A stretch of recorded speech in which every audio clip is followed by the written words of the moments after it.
Di sini leluhur kita Jawa mengistilahkan Gusti kuwi tan kinoyo ngopo. Artinya tidak bisa digambarkan dengan apapun. Masuk akal. Bagaimana bisa menggambarkan kalau tidak ada apa-apa? Apa-apa belum ada. Bagaimana kita cara menggambarkannya? Tadi. Nah, dikarenakan Adam dan Hawa mengalami kesulitan untuk mengenal wahyu panca gaib atau 5 ruh di dalam dirinya, kemudian Tuhan menurun.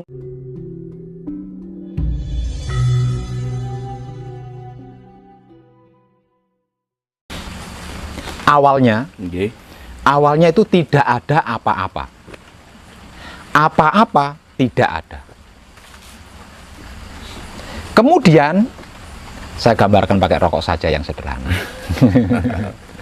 Terlalu sakral kalau saya gambarkan pakai ya ini yang enggak sakral kalau siap.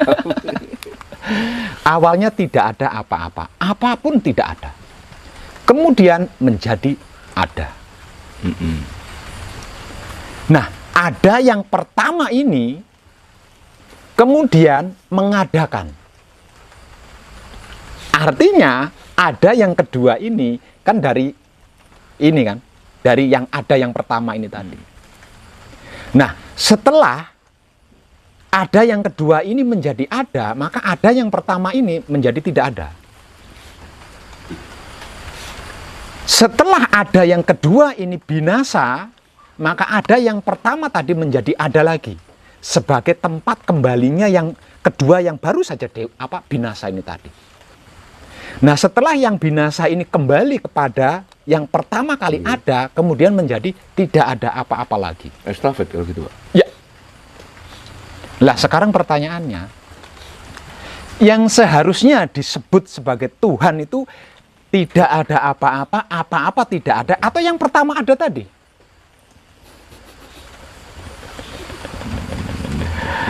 Manusia pada umumnya menuhankan yang pertama ada ini tadi. Maha awal dan maha akhir. Inilah yang mayoritas disebut sebagai Tuhan oleh manusia pada umumnya. Padahal sebelum ini masih ada yang lebih dulu ada itu ada, yaitu tidak ada apa-apa. Apa-apa tidak ada. Di sini leluhur kita Jawa mengistilahkan Gusti kuwi tan kinoyo ngopo. Artinya tidak bisa digambarkan dengan apapun. Masuk akal. Bagaimana bisa menggambarkan kalau tidak ada apa-apa? Apa-apa belum ada. Bagaimana kita cara menggambarkannya? Nah, bermula dari tidak ada apa-apa inilah kemudian menjadi ada. Lah, ini yang disebut sebagai Tuhan. Apapun itu berasal dari sini. Semisal contoh, terciptanya sebuah langit. Awalnya tidak ada apa-apa, apa-apa tidak ada. Kemudian menjadi ada. Lah, ada yang pertama ini mengadakan langit, gitu loh. Mengadakan langit. Kemudian setelah langit itu ada, maka ada yang pertama ini menjadi tidak ada. Lalu terciptanya sebuah bumi. Awalnya tidak ada apa-apa. Kemudian menjadi ada. Kemudian yang ada pertama ini tadi menciptakan bumi.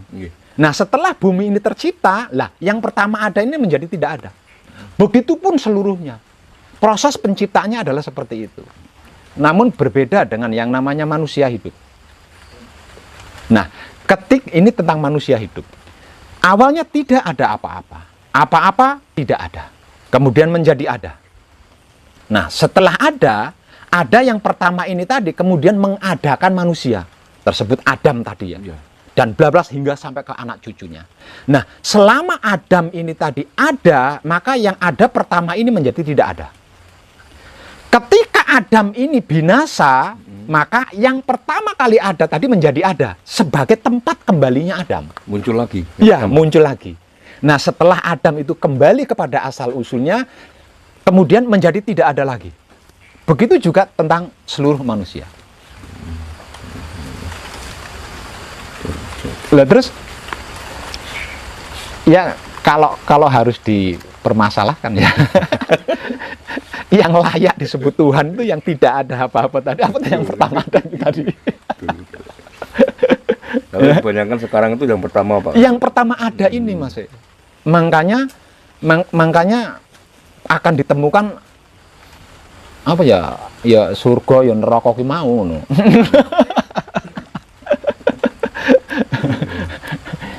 Itu kalau apa namanya? Kalau lakunya atau spiritualnya berhasil, Mas. Tapi kalau semasa hidup di dunia lakunya tidak berhasil, spiritualnya tidak berhasil, yang pertama kali ada ini tetap nggak ada, Mas. Nah, sehingganya tidak punya tempat kembali. Akhirnya manggon ning wit ringin, ning omah kosong, ning jembatan ambrol. Nah, itu karena tidak punya tempat kembali.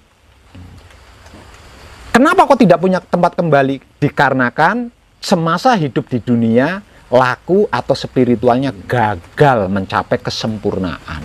Nah, bisa kembalinya makhluk kepada yang pertama kali ada, inilah yang disebut kesempurnaan atau innalillahi wa inna ilaihi rajiun.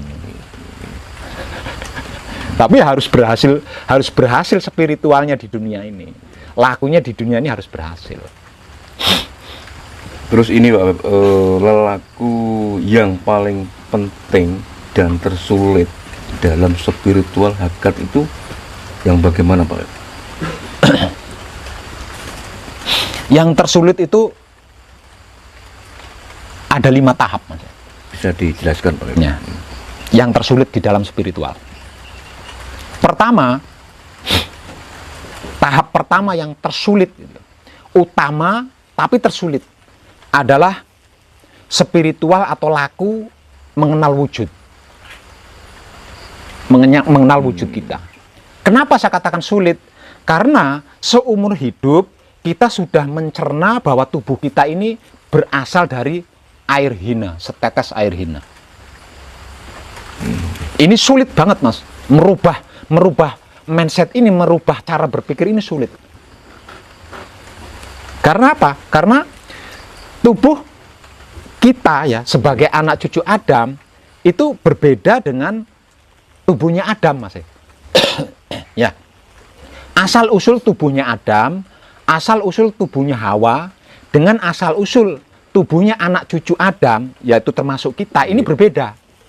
Nah, kalau asal usul tubuhnya Adam itu kan dari tanah pilihan, ya, berbahan tanah pilihan. Betul.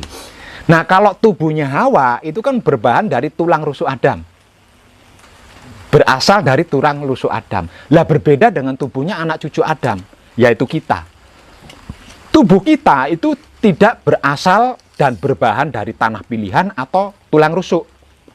Tubuh kita sebagai anak cucu Adam itu berasal dari cinta kasih sayang Tuhan. Gitu. Ketika itu Adam Hawa kesulitan mengenal wahyu pancagaib, kesulitan mengenal 5 roh yang ada di dalam dirinya. Nah, karena itu diturunkan wahyu-wahyu yang lain. Jadi seluruh wahyu sesungguhnya, seluruh wahyu yang diturunkan ke dunia itu hanya untuk mengenal wahyu pancagaib. Wahyu yang pertama ini tadi hanya untuk mengenal 5 roh yang berada di dalam tubuh Adam dan Hawa ini tadi. Nah, dikarenakan Adam dan Hawa mengalami kesulitan untuk mengenal wahyu pancagaib atau 5 ruh di dalam dirinya, kemudian Tuhan menurunkan wahyu kedua, ketiga, dan seterusnya. Wahyu kedua yang diturunkan oleh Tuhan adalah cinta kasih sayang. Setelah mengalami kesulitan Adam dan Hawa di dalam mengenal wahyu pancagaib, kemudian Tuhan menurunkan wahyu kedua. Dan wahyu kedua ini berupa cinta kasih sayang. Nah, cinta kasih sayang ini dititipkan kepada Adam. Kemudian Tuhan menitipkan lagi atau memberikan lagi cinta kasih sayang kepada Hawa. Kemudian Tuhan menggerakkan cinta kasih sayang yang diberikan kepada Adam dan cinta kasih sayang yang diberikan kepada Hawa. Kemudian dimanunggalkan. Dan terwujudlah atau terciptalah tubuh anak cucu Adam termasuk kita. Nah, setelah tercipta janin, kemudian membekali 5 ruh sama. Seperti 5 ruh yang dibekalkan kepada Adam dan Hawa. Artinya, tubuh kita ini tidak sama asal-usul dan bahannya seperti asal-usul bahannya tubuh Adam dan tubuh Siti Hawa. Lah, tubuh kita ini berbahan dan berasal-usul dari cinta kasih sayang Tuhan. Nah, seumur hidup kita sudah terlanjur menganggap bahwa tubuh kita ini berasal dari setetes air hina. Merubah itu angel, Mas. Ya, tahap pertama. Angel, sampai-sampai ada lagunya, iya kan? Tercipta dari setetes air hina. Kau ya, Bang Haji ya. Iya kan? Ya, kayak gitu. Nah, itu. Nah, kita sudah terlanjur memaknai seperti itu. Nah, untuk merubah agar kita itu bisa menyadari bahwa tubuh kita ini berasal dari cinta kasih sayang Tuhan. Nah, ini tidak gampang, Mas. Tidak gampang. Yang kedua, terutama dan kesulitan yang kedua adalah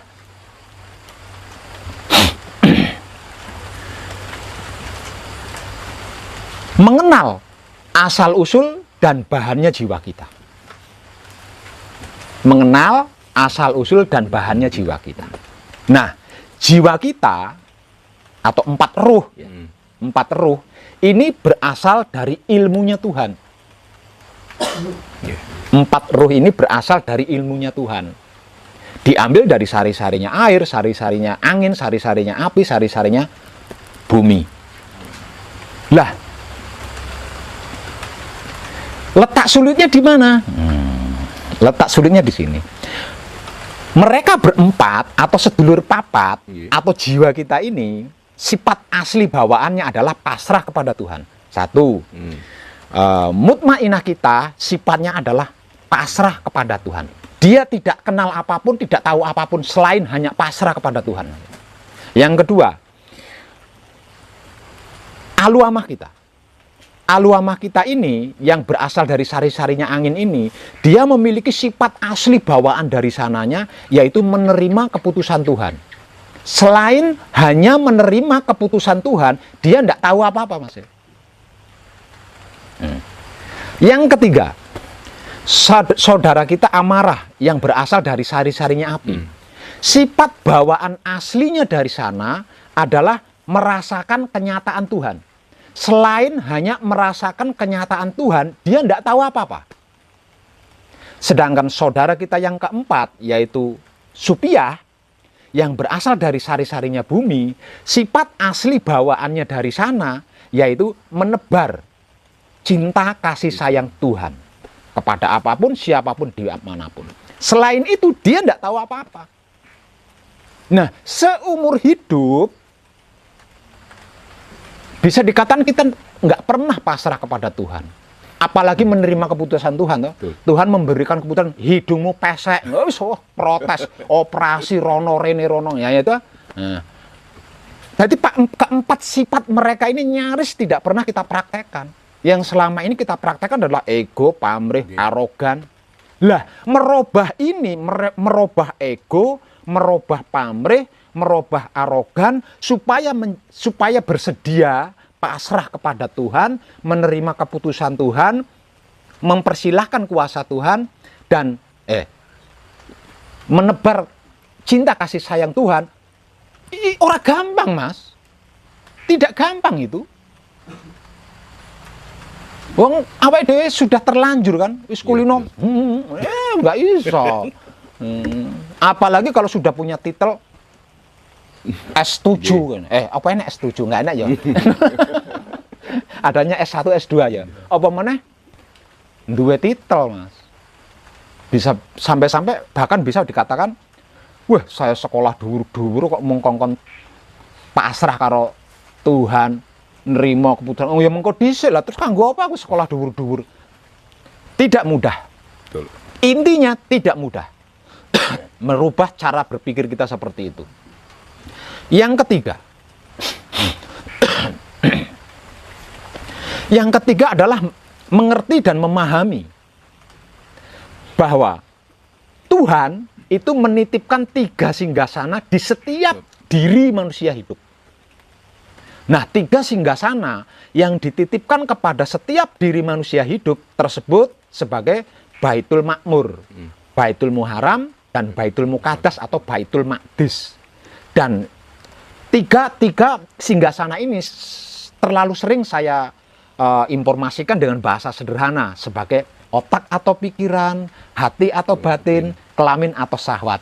Nah, otak atau pikiran, hati atau batin, kelamin atau syahwat, itulah yang dimaksud sebagai Baitul Makmur, Baitul Muharram, Baitul Muqaddas atau Maqdis, yang menjadi 3 singgasananya Tuhan.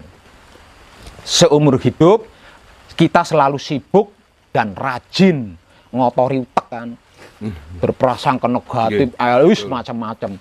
Nah, seumur hidup kita sibuk menodai hati kan, sirik, iri, dengki, membuli, menghina, menghakimi. Nah, di sini kayak ngono kuwi. Seumur hidup kalau tidak ngesek,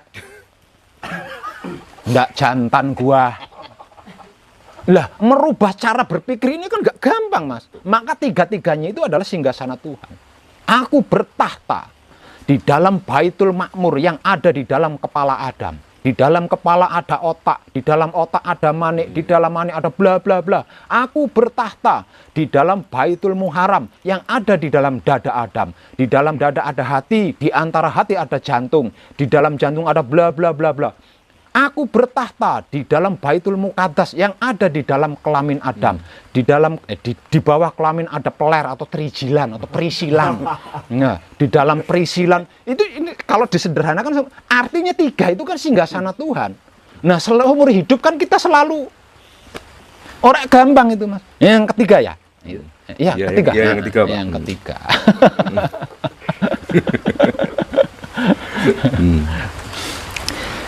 Terutama dan tersulit yang keempat adalah mengerti dan memahami gerak-gerik hidup atau yang sering saya bahasakan sebagai kesadaran. Nah, mengkaji kesadaran atau mengkaji gerak-gerik hidup ini bukan sesuatu yang gampang, Mas. Karena apa? Karena kita sudah terbiasa bergerak model apapun, bergerik model apapun menggunakan akal, menggunakan tenaga, bukan kesadaran. Nah, merubah cara berpikir itu tidak gampang.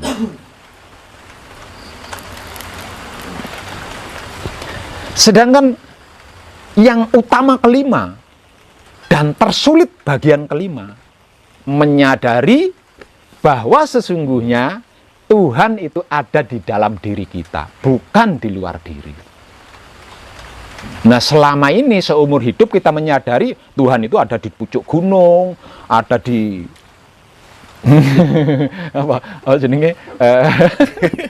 ada di monumen ya, ada di tempat sembahyang. Selama ini kita berpikirnya seperti itu. Padahal Tuhan yang sesungguhnya ada di dalam diri. Awalnya tidak ada apa-apa. Apa-apa tidak ada, kemudian menjadi ada. Ada yang pertama ini, kemudian mengadakan manusia. Nah, setelah manusia menjadi ada yang pertama ini menjadi tidak ada. Kemana dia perginya? Di dalamnya. Nah, kalau tanpa ini dia tidak bisa hidup. Manusia ini bisa hidup karena dihidupkan oleh ruh Tuhan. Kan? Nah, ruh Tuhan itu, lah ini tadi yang pertama ada itu, lah itulah ruh Tuhan. Jadi ketika manusia ada, nah ada yang pertama ini kan menjadi tidak ada. Nah, tidak adanya itu kemana? Karena masuk untuk menghidupkan wujud manusia. Nah, kalau kita ngambil kesimpulan, berarti Tuhan ada di mana? Kan ada di dalam diri manusia, bukan di luar diri manusia. Bukan di gunung, Pak. Nah, bukan di gunung, bukan di candi, bukan di tempat ibadah. bukan sama sekali.